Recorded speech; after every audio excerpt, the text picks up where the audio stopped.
Okay हमारे पास में नेक्स्ट टॉपिक है न्यूक्लियर मैग्नेटिक मोमेंट। सो यहाँ पर देखिए, when a charged particle moves in a certain orbit due to its orbital motion magnetic moment is produced। ये हमने पहले बीएससी में पढ़ रखा है कि जब कोई चार्ज पार्टिकल सर्कुलर मोशन करता है तो उसकी वजह से वो एक उसमें करंट प्रोड्यूस होती है, और करंट प्रोड्यूस होती है वहां पे मैग्नेटिक मोमेंट डेवलप हो जाता है, मैग्नेटिक मोमेंट आ जाता है।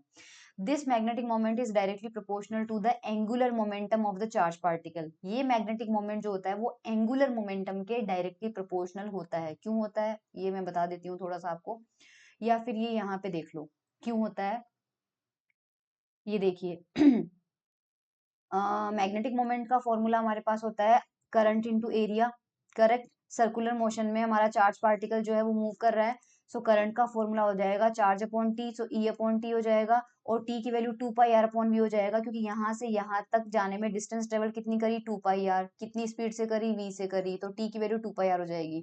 सबसे पहले हम ये वैल्यू म्यू पी के अंदर वैल्यू पुट कर देंगे। सो म्यू पी जो है यहाँ पे मैग्नेटिक मोमेंट का फॉर्मूला है, उसमें करंट की जगह रखेंगे सबसे पहले ई बाई टी। करेक्ट। और ई बाई टी में टी की वैल्यू यहाँ पर ये रखेंगे, और एरिया है pi R square. So mu P की वैल्यू हमारे पास में ये आ रही है। हम ये कह रहे हैं कि म्यू पी जो अभी अभी हमने यहाँ पर क्या कहा था कि जो मैग्नेटिक मोमेंट होता है वो एंगुलर मोमेंटम के डायरेक्टली प्रोपोर्शनल होता है, तो हमने जो मैग्नेटिक मोमेंट मिला है हमारे पास में वो हमें मिला है E V R upon two मिला है। करेक्ट। सो यहाँ पे अपन क्या करेंगे, एम से ऊपर मल्टीप्लाई कर दो, एम से नीचे मल्टीप्लाई कर दो। अब ये जो एम वी आर है यहाँ पे क्या मिला है एम वी आर, हम जानते हैं एम वी आर होता है मोमेंट एंगुलर मोमेंटम एल। सो हमें मिल रहा है ई अपॉन टू एम, और यहाँ पे एल मिल रहा है। सो म्यू जो है वो एल के डायरेक्टली प्रोपोर्शनल आ गया। ठीक है, म्यू जो है वो एल के डायरेक्टली प्रोपोर्शनल आ गया, और यही यहाँ लिखा हुआ था। In addition to if the charge particle has intrinsic angular momentum which is spin. अभी तक हम ऑर्बिटल की बात कर रहे थे, अगर उसके पास स्पिन एंगुलर मोमेंटम भी है तो उसके पास में अनदर मैग्नेटिक मोमेंट आएगा जो कि स्पिन मैग्नेटिक मोमेंट होगा, और वो भी हमारे पास स्पिन के प्रोपोर्शनल होगा। मतलब जैसे हमने म्यू एल जो था वो एल के प्रोपोर्शनल आया, वैसे ही म्यू एस जो है वो एस के प्रोपोर्शनल आएगा। Most of the nuclei have spin angular momentum, therefore they also have magnetic momentum. Nuclear magnetic momentum is measured in nuclear magneton unit। जैसे इलेक्ट्रॉन में हमारे पास बोर मैग्नेटोन होता है, वैसे ही न्यूक्लियस में हमारे पास जो यूनिट होती है वो बोर न्यूक्लियर मैग्नेटोन होती है। एक जो न्यूक्लियर मैग्नेटोन होता है उसका फॉर्मूला होता है E H cross upon two M P. इसकी वैल्यू सारे कांस्टेंट है, जब रखेंगे तो हमारे पास इसकी वैल्यू आती है 5.05 इंटू 10⁻⁷ जूल पर टेस्ला। ये अपन को ध्यान रखना है। नाउ मैग्नेटिक मोमेंट जो है, अगर अपन टोटल मैग्नेटिक मोमेंट की बात करें तो वो जे वेक्टर से रिप्रेजेंट करेंगे, और टोटल मैग्नेटिक मोमेंट क्या होगा म्यू जे, जो कि स्पिन और ऑर्बिटल दोनों का कंट्रीब्यूशन का टोटल है।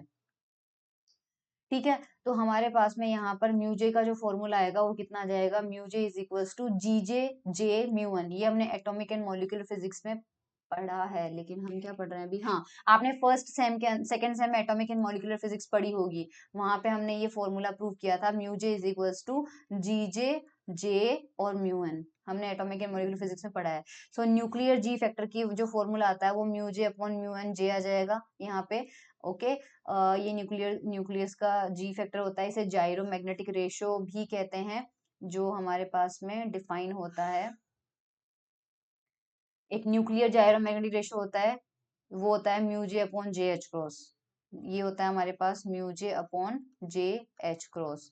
और वो जो क्या था न्यूक्लियर जी फैक्टर जो हमारे पास में आया था वो हमारे पास कितना था, mu J upon mu N divided by, और डिवाइडेड बाय में क्या आ रहा था हमारे पास में, जे आ रहा था, जे आ रहा था, यहाँ पे जे आ रहा था। ये जी हमारे पास में था, और न्यूक्लियर जाइरो मैग्नेटिक रेशियो जो होता है वो गामा जे होता है, उसका फॉर्मूला होता है म्यू जे अपॉन जी एच क्रॉस। ये सब एटॉमिक एंड मॉलिक्यूलर फिजिक्स में दिया हुआ है।